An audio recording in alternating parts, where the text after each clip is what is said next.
Hello again. Welcome to the December 2016 edition of Portsmouth This Week.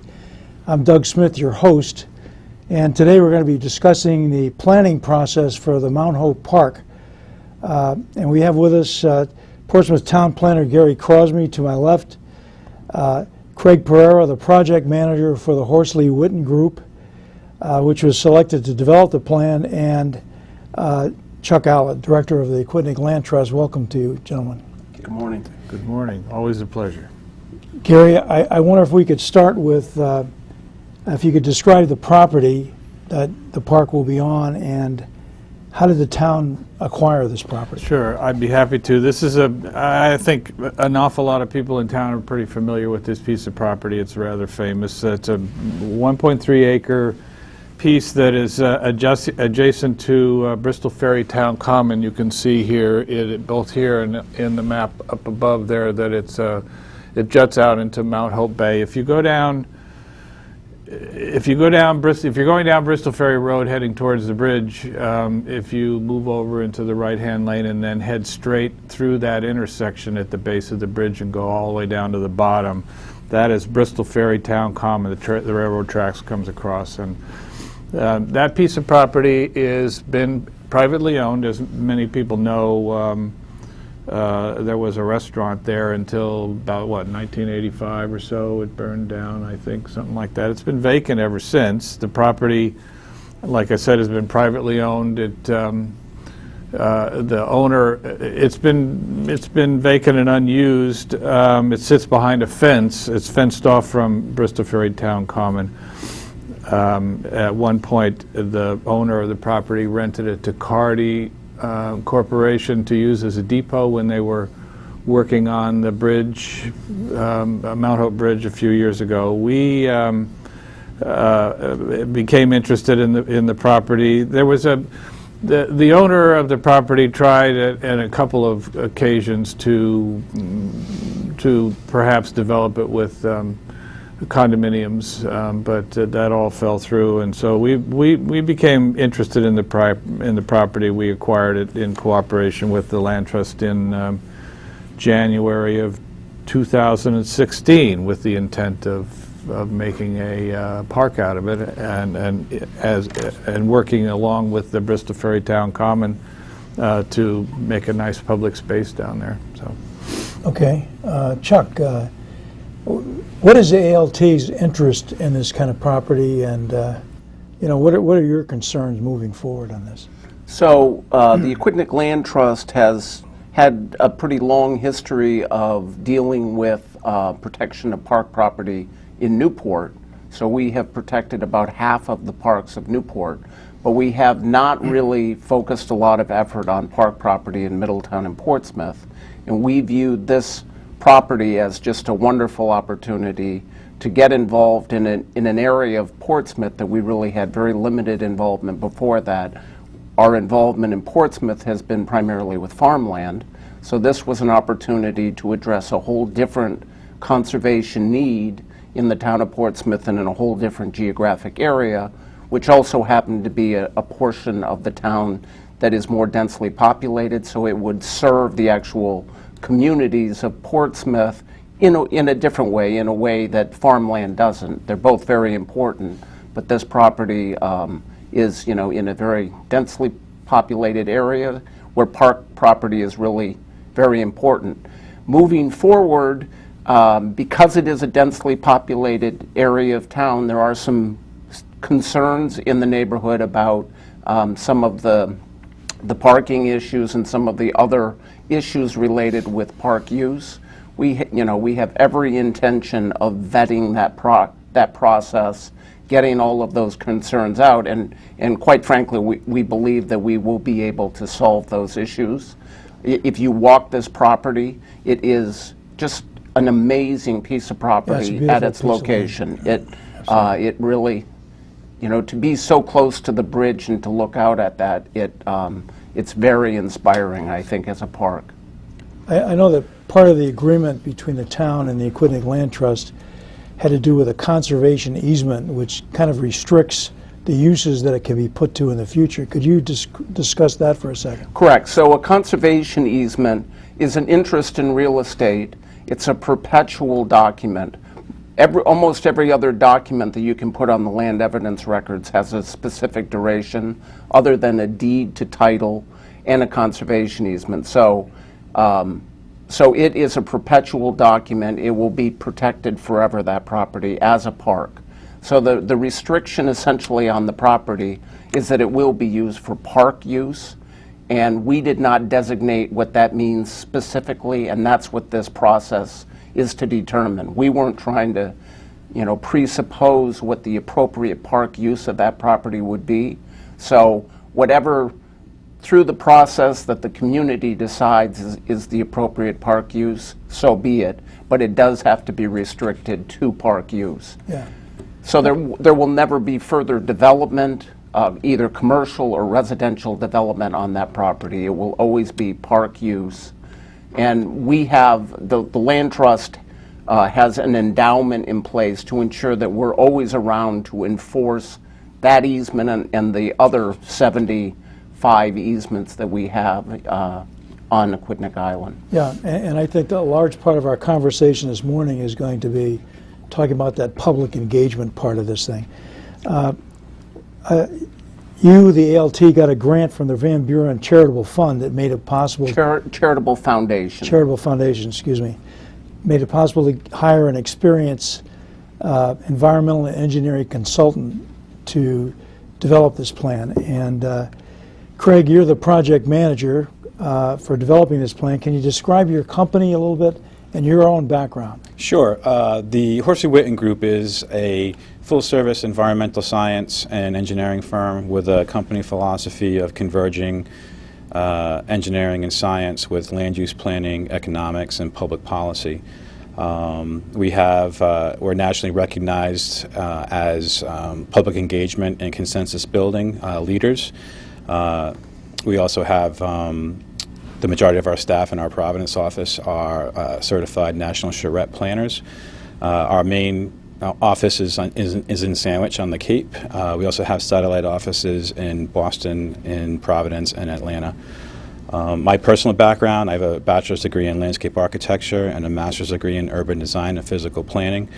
From my perspective, I think that enables me to have a comprehensive approach to a site or a project, looking at the bones or the framework of a site, and then carrying that through looking at the aesthetics and the functionality of this site as well. Yeah, have you worked on any similar projects in other communities? We have. Most recently, we just completed a very similar project in Oak Bluffs and Martha's Vineyard, where we worked with the Parks and Recreation Commission to develop conceptual master plans for their top 10 priority sites. It was similar to this project, but it was a phased project, so it was 2 different phases. But we had an extensive public outreach piece where we actually held design sessions with the community where they could come in and work with us and work with our team. We also worked with Bradford Associates on that project as well, who are also a sub-consultant to us on this project as well. Yeah. There's also the Woods Hole Group, which I believe is part of this package. Yes, Woods Hole Group is going to be looking at the site suitability and stabilization plan from a coastal perspective, and we've also worked with them in the past. And we're going to be working with CRMC as a consultant or a resource to the team as well, so that they're involved in the process early on and throughout, so that we're not just kind of planning outside of the box. Yeah, because I know there are some environmental issues down there. There are. And we also have a wealth of data that the Aquidneck Land Trust provided to us, phase 1 report, baseline assessment. We also have Dave Everett on our project team as well, who is with the City of Providence Planning Department, and he rounds out our team. Yeah, it looked like a good team. I had the opportunity to meet him a few weeks ago. Okay, Gary, back to you for starters anyway. What's been done so far in terms of developing the Mount Hope master plan? Well, so far the most important part of what we've done so far is hired Horsley Witten. We went through we put out an RFP and went through a selection process. We had 3 respondents, and they were selected to go forward with it. Impeccable credentials, and we're very pleased to have them on board. We have formed a steering committee and held our first kickoff meeting with the steering committee, that consists of the three of us, actually the four of us, and along with Kevin Aguiar, Vice President of the Council, and Ken Alves, an abutting neighbor to the property. We formed the steering committee. We held our first meeting basically to get our feet on the ground, get phase one initiated. We talked about project management. We talked about how the project website, Craig will talk about some of the details of that a little bit further. We set up a stakeholders focus group, which is going to have an important role in this planning process as well. Talked about the media campaign, and most importantly put together a schedule for what's going to go forward. And then we had a site visit. Many of the subcontractors and technicians that are working with Horsley Witten, we all met down at the site to kind of have a look, see, and how get them on the site so they can begin their analysis. Then at that point, we have, Horsley Witten has been busy. Craig has been back and forth to me. We have set up a project management communications system using software called Basecamp, where we can all post to each other and post documents back and forth. And so that's been up and running and very active. So we're looking forward to the first public meeting. Okay, I read your proposal, and I was very impressed with the Horsley Witten proposal because it had so much community involvement. How do you go about incorporating public involvement in a project like this, Craig? Sure. Well, I think our primary component is the project website, which is just went live yesterday, and you can locate that at mountthopepark.com, and that's mthopepark.com. And you know, there's multiple pages on that. We have our homepage, which provides a little bit of an overview of the project as well as what's currently happening. There is a background page which provides the town and the land trust request for proposals, as well as the Horsley Witten project team's response or proposal to complete that work. There's a current or upcoming events calendar so that folks in the community know, when there's a public engagement opportunity coming up. We have a contact us or get involved page where folks can utilize an online form to say that they want to be involved in the project and be updated on a regular basis. That actually populates automatically into our MailChimp server, which we utilize for project announcements as well as e-blasts whenever there is an opportunity for public input. And then we have our resources page, which provides some of the background data that the project team is utilizing. Has a little bit of information on each of the firms that are on the team. But then also we'll have an area for past or previous presentations. So if folks aren't able to come out and attend the public workshops, they can look at the presentation, they can look at the graphics, and they can provide input that way as well. So it kind of keeps everybody on the same page as far as the level of information. We also have an online survey that's proposed where it'll be online and hard copy around town, where we'll be asking folks in the community to provide us what the desires and the needs are for open space and recreation, which will, plan to inform the conceptual design process. We have establishment of focus group, as Gary mentioned. It's 5 individuals representing various areas in the community. Their charge is more of a project oversight. We'll have touch points with them following each public engagement piece to make sure that the information that we're presenting as well as the input that we're receiving is accurate and that we're moving forward in the right direction. And then we have public workshops proposed.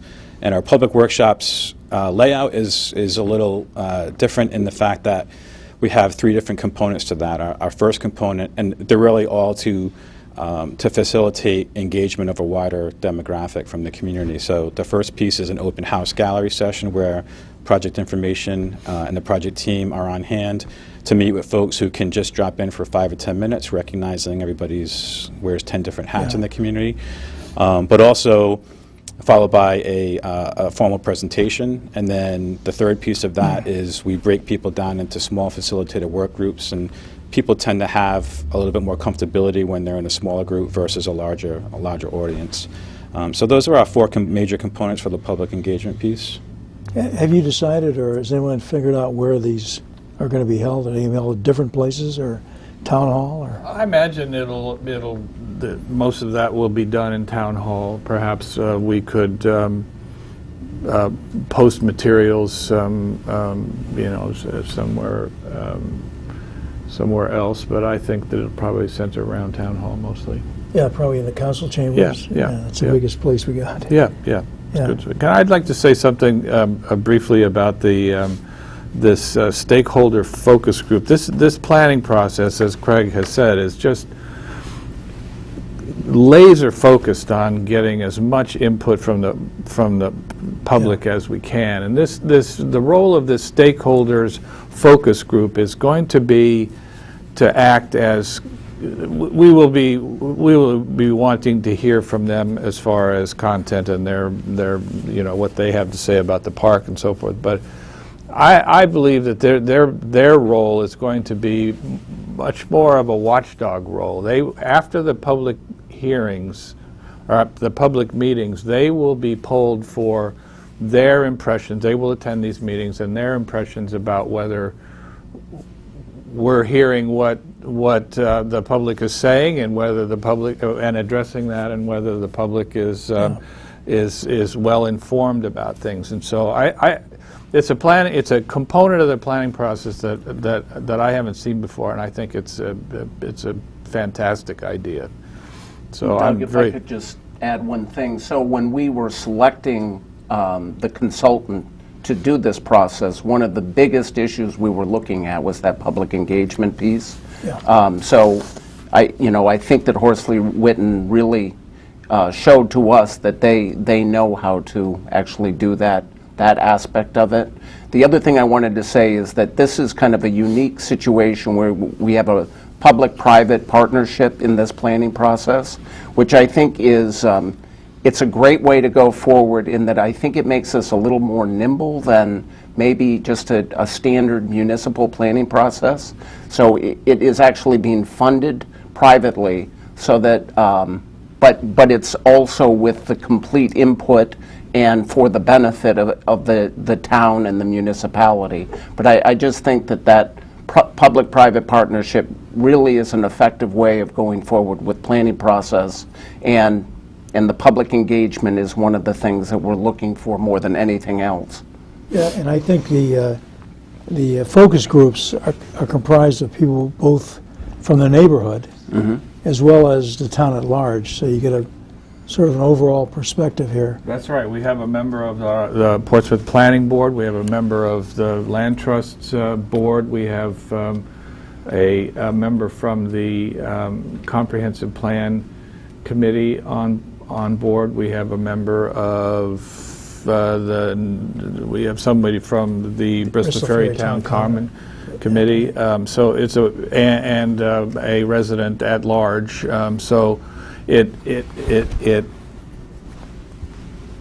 addresses their point of view is going to be from a town-wide perspective as well as the local neighborhood there. So I think, like I said, I think that's a very important component of all I certainly this. have to agree with Gary and Chuck about this. That's, again, what I saw in your proposal was some very, I thought, unique ways to get public input. And I think it's great. And I think this is the kind of thing we need here. Especially in this, like you say, it's in a densely populated area. Yep. And there are concerns, and we'll have an opportunity for people to voice those concerns in several different ways. I wonder if I could talk, Craig, perhaps about some of the milestones, some of the dates coming up, or even approximate dates, just to say, to show people what the time frame is of this whole process. Sure, and we'll also be posting our project schedule, our timeline on the project website shortly. But the first public workshop is anticipated for late January. Our second public workshop is anticipated for early March.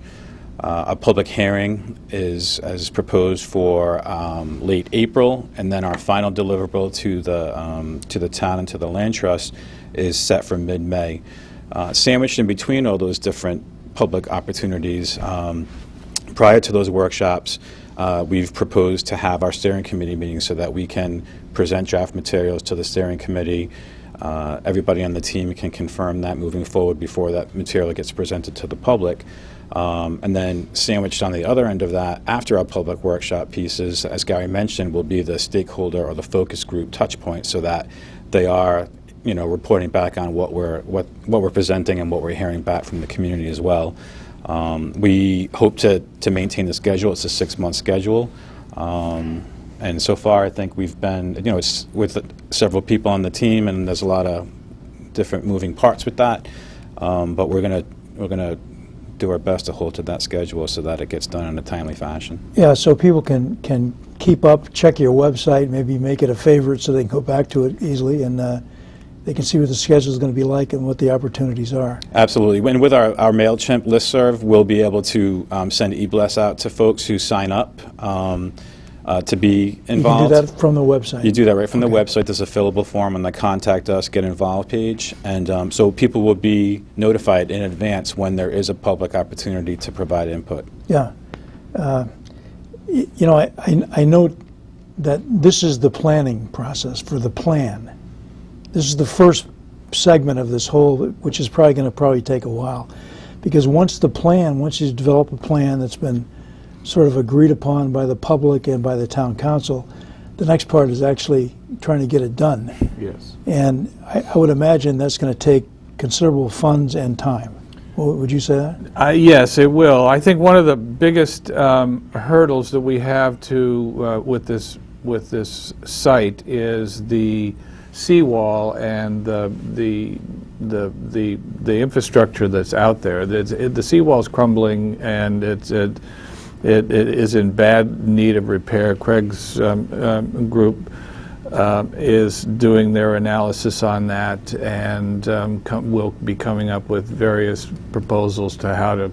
Essentially, what we have to do is we have to stabilize the site so that it is useful to the public in a safe manner as a park, and so that will be a big component of constructing the park when we get all done. And I have no doubt that that's going to be an expensive proposition. So,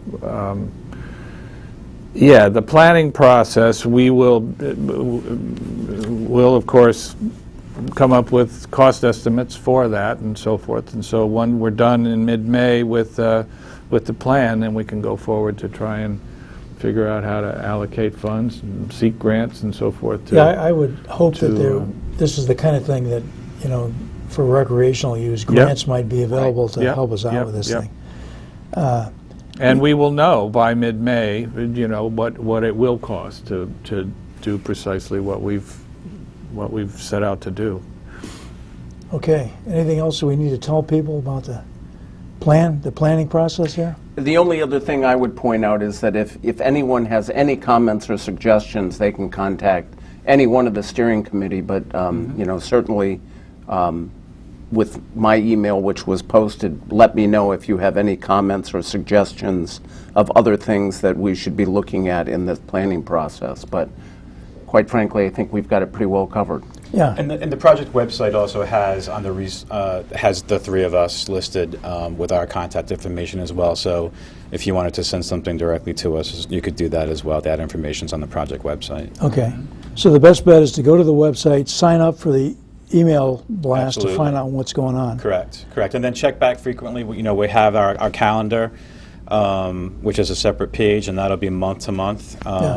To let folks know in advance when things are happening, so that way, hopefully if they come back frequently, they'll be able to see that. They'll likely be getting their e-blast notification or an email that there's an opportunity coming forward. So We really, this is a critical piece to the success of this project is the outreach and public engagement. So Yeah. we've put a lot of effort into that. Well, it fits so well in Portsmouth that we really need this kind of thing, and I applaud you all for putting this thing together. Well, I would urge to also, for anybody who is really interested in this process and in this park, to go down to Bristol Ferry Town Common and have a look. It's a magnificent spot. The site is behind a fence right now, but certainly Bristol Ferry Town Common itself, the town common property, is open to the public. Yeah, and it's kind of dangerous, as our head of DPW found out a couple of months ago when he fell on the rocks trying to get up there and got injured. But just be careful. You can actually get out to the site, and you'll see that out by the water side, how the water has eroded underneath the concrete wall there. And in one case, knocked the wall out. I guess it fell out. I guess I would just say, go to the town common. We're not And- recommending that you go on the site at this Go to point. the town common and look Right. at it. It is certainly a beautiful property. Okay, gentlemen, thank you very much for joining me you. today. Thank you. I hope that as things progress and we get down towards the actual plan itself, you guys come back and we can discuss it some more. Great. That'd be love great. to. In the meantime, have a great holiday for all Same of to you. you. Same to you. Thank you. Thank you Thank very you. much. Welcome back. For the second part of our show, we've got Bunny Miller, Chairman of the Portsmouth Dog Park Planning Committee. Welcome, Bunny. Thank you. And John Vitt, who's Portsmouth Business Association board member. And they're going to talk about the Polar Dive to help support the dog park. Over to you. Thanks, Doug. On January 1st, at the Island Park Beach, the Portsmouth Business Association is proudly going to sponsor the Dive for the Dogs. And this is to benefit the Portsmouth Dog Park. Bunny Miller and her committee have done an exceptional job building a first-class Portsmouth Dog Park down in the Melville section. They still have some needs, and I found it to be a very worthy cause for us to jump in the water on January 1st and raise money for the dog park. So I hope to see everybody at the Island Park Beach in Island Park on January 1st. Music starts at 11. We'll light the fire at 11:18. We dive in at 12 o'clock when the fire department blows the horn. And then we'll all continue down to the Beachcomber for libations and backslapping. And I just want to remind everybody that's going to jump in the water, bring beach shoes. Please wear beach shoes so that you keep your feet okay. And I would say, and warm clothes. The bonfire afterwards. The Yeah, but I bonfire know, does the job. Yeah. John, you did something like this last year, I know, and that worked out pretty well. It was incredible that we raised $1,800 last year on that little effort, for the two kids in Portsmouth with pediatric cancer. Yeah. So we were very proud. And this year I was looking for a worthy cause, and I was at a council meeting, and Bunny was up there saying that they need some additional funds. Yeah. I thought this was great. a great idea. Bunny, I think you've done a great job down there. And Outstanding. it looks really, you got some good press recently, and it looks Yes. really nice. It is. Unfortunately, we used all of our funds to build the park, and now we have needs beyond that Sure. for benches, and we've purchased a dog waste system, and we want to put in water in the spring, and we're looking into some what's the word? I can't even think of the word. Lighting, anyway. Yeah. Solar lighting. we're Looks thinking. like a real professional Yes. operation, so thank you both And very the much. day of the dog park, we will be, members of the committee will be wearing these bandanas or Okay. tying on our sleeves. That sounds good. And carrying donation cans that hopefully will get filled up and purchase Okay, some of our thank you both events. very much, and have a great Christmas. and Thanks, Doug. Good Thank you. holiday. Thank you very much. Thank you for joining us, and we'll see you next time on Portsmouth This Week.